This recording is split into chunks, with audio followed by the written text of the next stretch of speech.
Pula. Ilapit mo para kita. Okay. Number 1. Ako na, kaming dalawa.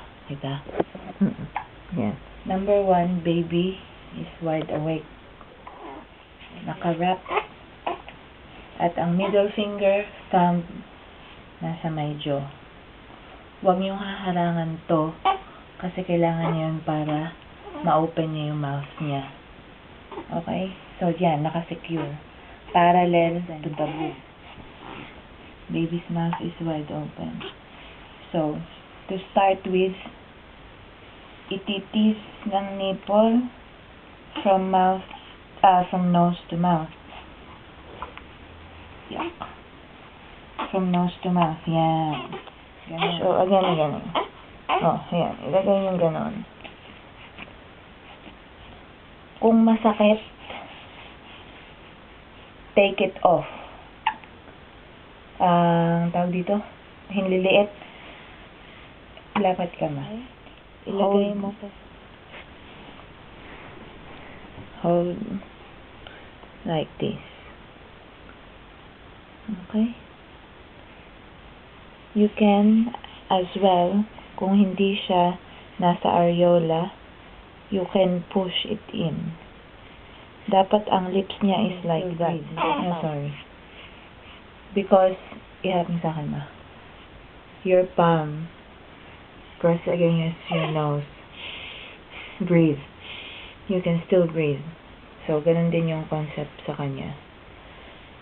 Okay? Dapat yung nose nakadikit and the mouth is wide open. Okay? One more thing. Yung arm dapat naka-around para hindi siya nabablock. Arm around. Okay?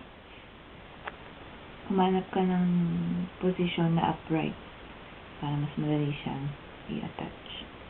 Magaling pa ngayon kasi is still light. Ito mabigat na ito. Нажимаю рукоятку 2-3 раза в желаемом ритме, затем просто касаетесь кнопки, и молокоотсос самостоятельно продолжает сцеживание в заданном ритме.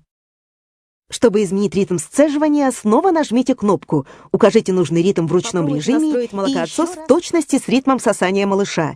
Быстрые легкие движения для стимуляции прилива сменяются более сильными, замедленными после появления молока. Электрический молокоотсос идеально подходит для регулярного или долгого сцеживания, что и одинарный молокоотсос, но позволяет сцеживать молоко из обеих грудей одновременно. Второй молокоотсос получает сведения о темпе сцеживания от первого и работает в заданном темпе. Ложите под спину подушку и расслабьтесь. Стимуляции прилива молока способствует теплый компресс и легкий массаж. Чем больше сцеживается молока, тем больше его образуется. В первые несколько дней молока может быть немного, но его станет больше по мере роста потребностей малыша.